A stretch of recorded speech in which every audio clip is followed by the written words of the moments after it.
If you're one of those people जो सोच रहा है बड़े बड़े इन्फ्लुएंसर से इम्प्रेस होके कि पाकिस्तान में ई कॉमर्स करना चाहिए या ई कॉमर्स पाकिस्तान में करना is a wise decision, I am gonna tell you today, do not do it. समझदार बंदा वो है जो अपनी गलतियों से सीख ले, लेकिन बहुत ज्यादा समझदार बंदा वो है जो दूसरों की गलतियों से सीख ले। In this video I am gonna explain my experience with Pakistani e commerce और किसी को भी पाकिस्तान में ई कॉमर्स क्यों नहीं करना चाहिए।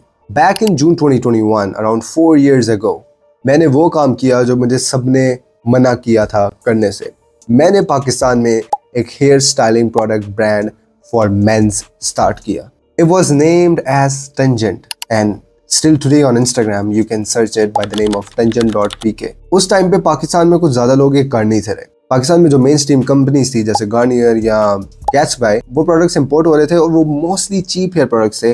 और जब भी मैं खुद स्टाइल करने की कोशिश करता था मैं उनसे हैप्पी नहीं था। लोकल मार्केट में कोई mainstream hair product brand नहीं था। I just remember one name that was alpha M in Pakistan, लेकिन वो भी उस टाइम पे डिसकंटिन्यू हो रहा था। आई स्टिल थॉट कि ये ब्रांड क्यों बंद हो रहा है, and that was the exact reason मैंने 1.5 साल बाद टेंजेंट बंद किया। So without any big names, without any roadmap, मैंने ये हेयर प्रोडक्ट ब्रांड शुरू किया। It was just me and some knowledge from internet and YouTube. Let me tell you some backstory. 2021 में मैं बहुत ज़्यादा लाइफस्टाइल यूट्यूबर्स को देखता था और उनमें से जो मुझे मेन लोग पसंद थे, those were Alex Costa and Blue Man. और उन दोनों का अपना एक हेयर प्रोडक्ट ब्रांड था by the name of Blumaan and 40 series by Alex Costa. तो मुझे ये आइडिया बहुत फैसिनेट करता था। इन लोगों के बाल मुझे बहुत अच्छे लगते थे। These guys used to claim that hair is the makeup of a man. इन लाइफस्टाइल यूट्यूबर्स को देख देख कर मेरा हेयर स्टाइलिंग में इंटरेस्ट बहुत ज्यादा हो गया। मैंने लोकल प्रोडक्ट्स बहुत ज्यादा ट्राई किए। I was happy with none. मैंने देखा कि मेरे जैसे बहुत लोग हैं जिनको पाकिस्तानी मार्केट में कोई अच्छा हेयर प्रोडक्ट नहीं मिलता। They end up using local gels जो उनके बालों को बहुत बुरी तरह डैमेज करते हैं। So I thought I would be the first one to launch a mainstream hair product brand in Pakistan. But here's the thing, April 2021 में मुझे आइडिया आया था। I could have delayed it for 6 months, a year. But I believe business में executing fast is everything. The quicker you launch, the quicker you fail, the more you learn. वो data और information जो आप business fail करके gain करते हो, it's very helpful in the next business that you start. तो उस time पे भी मैं यही सोचता था। I thought it should be executed quickly. 2 महीने के अंदर अंदर मैंने ब्रांड लाइव कर दिया। Let me tell you a quick story how it actually happened. Step 1 was to get the hair products made. मैंने बहुत सर्च किया, मुझे नहीं पता था हेयर प्रोडक्ट्स कौन बनाते हैं।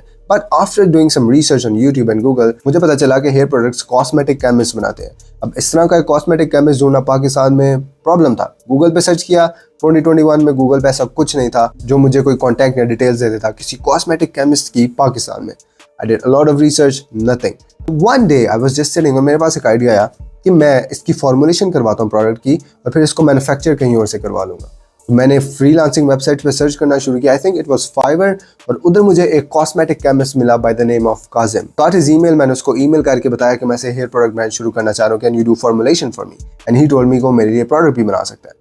So first step was finding a cosmetic chemist and I found a really good one. I did 4-5 samples back and forth with him और finally जब मैं product से खुद satisfied था, I told him to make the first batch. Step 2 was branding and packaging. I did the logo, I did the packaging. To get the actual bottles, मैं गया लाहौर शालमी में पापड़ मंडी में by asking a few people कि plastic की packaging कहाँ से मिलती है। I got some plastic jars from there और वो मैंने फैसलाबाद शिप कर दिए काजिम को to actually fill those jars. For packaging मैं उर्दू बाजार लाहौर में गया। I got some labels made, no factory, no nothing, just pure hustle. वो सारे labels मैंने खुद काटे, सारे jars पर खुद पेस्ट किए and my first hair styling product was ready, जिसका मैंने नाम रखा Original by Tangent. Step 3 was selling. मैंने सोशल मीडियाज बनाना शुरू किए, कंटेंट बनाना शुरू किया, PRs करना शुरू किए, but सेल्स बहुत ज़्यादा नहीं थी आ रही। So I started investing in paid ads और उस टाइम पे मैंने पेड एड्स चलाना सीखे just with Tangent. So with an ad spend of 500 a day I was getting around 3 orders every single day. मुझे बहुत अच्छा लगा एक एक्चुअल प्रोडक्ट पे जिस पे मैंने इतनी मेहनत की है, people are actually buying and are starting to use it. बहुत ही जल्दी मैंने hundreds of jars सेल कर दिए, लाखों रुपए एड्स में लगा दिए और सेल्स रोल होना शुरू हो गई, रिपीट कस्टमर्स आना शुरू हो गए and I was happy with what was going. Revenue अच्छा था। Step 4 to this starting this e-commerce brand was operations. अब ये कोई ग्लैमरस पार्ट नहीं है, लेकिन मैंने ट्रैक्स की वेबसाइट खोली, उस पर अपना डिलीवरी अकाउंट बनाया। अब एड्स तो रन कर ली, कंटेंट तो चढ़ा दिया, PRs दे दी, लेकिन जब एक्चुअल ऑर्डर आता था I would have to grab a jar, उस पर खुद पैकेजिंग करनी पड़ती थी, उसको खुद पैक करना पड़ता था, ट्रैक्स को फोन करना पड़ता था, वो पार्सल पिक करते थे और उनको पार्सल देना पड़ता था। Let's say I have 6 orders today, तो मुझे 6 प्रोडक्ट्स के ऊपर खुद लेबल्स लगाकर खुद पैक करके उनको ट्रैक्स के राइडर को देना है then they're gonna deliver it. So all in all, it was a lot of work जो मैं कर रहा था. Content को script करना, content को बनाना, content को edit करना, upload करना, PRs देना, branding को देखना, client communication रखना. It was a lot of work. But still revenue अच्छा था, ad spend लाखों में हो रहे थे और hundreds of jars बिक रहे थे. But then came the reality check और मुझे समझ आई कि even though I was running a successful brand, it wasn't worth doing it. ये brand मैंने 1.5 साल चलाया. And I realized कि इतनी मेहनत करके रोज ऑर्डर को लेबल करके राइडर को देके I was only making 20 to 25K a month. मेरे पास जो हाई वैल्यू स्किल्स थी like scripting, creating content, running paid ads, those weren't worth 20-25 हज़ार, क्योंकि अगर मैं इन स्किल्स के साथ किसी जॉब के लिए भी अप्लाई करता I would have made a lot more. Now I personally believe कि कम प्रॉफिट की रीजन ये थी कि Pakistan is a weak economy और इधर लोगों की परचेजिंग पावर बहुत कम है. इतने कम प्रॉफिट्स की रीजन ये थी कि I was running paid ads every day. 30% of my parcels were returns, जिसकी मुझे डिलीवरी कॉस्ट खुद पे करनी पड़ती थी. फिर कंटेंट क्रिएशन करनी है, एडिटिंग करनी है, और अगर इस सारे काम के साथ अगर मैं किसी एम्प्लॉय को हायर कर लेता हूँ तो मेरा जो अपना प्रॉफिट था that would have been zero. Problem with Pakistani market is कि पाकिस्तान की इकोनॉमी बहुत वीक है, लोगों की परचेजिंग पावर बहुत कम है. 45% of the Pakistanis are under poverty line. इसका मतलब है कि majority of the ecommerce products वो लोग बाय नहीं कर सकते.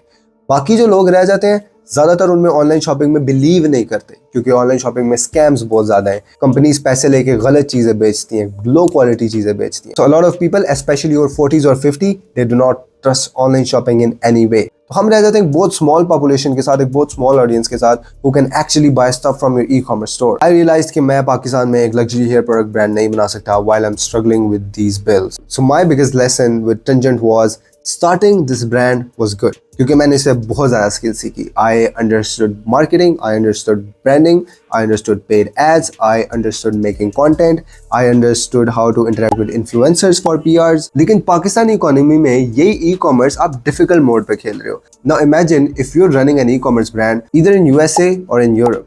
That's far more easier and that's far more money. Let me explain how. अब पाकिस्तान में मैं रोज की 3 ऑर्डर्स निकाल रहा था, लेकिन अगर वही ऑर्डर मैं अमेरिकन मार्केट में या यूरोपियन मार्केट में निकालता हूँ and due to economic difference and purchasing power, वही सेल्स रोज की 3 ऑर्डर्स के साथ $100 to $150 इजीली हो सकती है. Now if you multiply that, that's 10 times more than the Pakistani economy with the same amount of effort. उस मार्केट में रिटर्न्स भी कम है, सब कुछ ज्यादा चैनलाइज्ड है, ऑर्गेनाइज्ड है, लोगों की परचेजिंग पावर भी ज्यादा है, और वो सारा टाइम जो आपने पाकिस्तानी ई कॉमर्स मार्केट को देना है, अगर वो आप किसी फर्स्ट वर्ल्ड कंट्री की ई कॉमर्स मार्केट को दे दो, you can make 10 times more money far easily. And the fact that जो सारी skills मैंने Tangent से सीखी, अगर वही ब्रांड मैं US मार्केट में लॉन्च करता, I would still have learned all those skills and I would have made a lot more money. So if you're a person who's thinking to start an e-commerce brand, अपना Shopify करना चाह रहे हो या अपना कोई product बना के कुछ ऑनलाइन सेल करना चाह रहे हो, you think that product is really good, have a lot of potential, so instead of wasting your time and efforts in an economy जहाँ purchasing power कम है, जहाँ आधे लोग पॉवर्टी लाइन के नीचे हैं, try a country with a much stronger economy,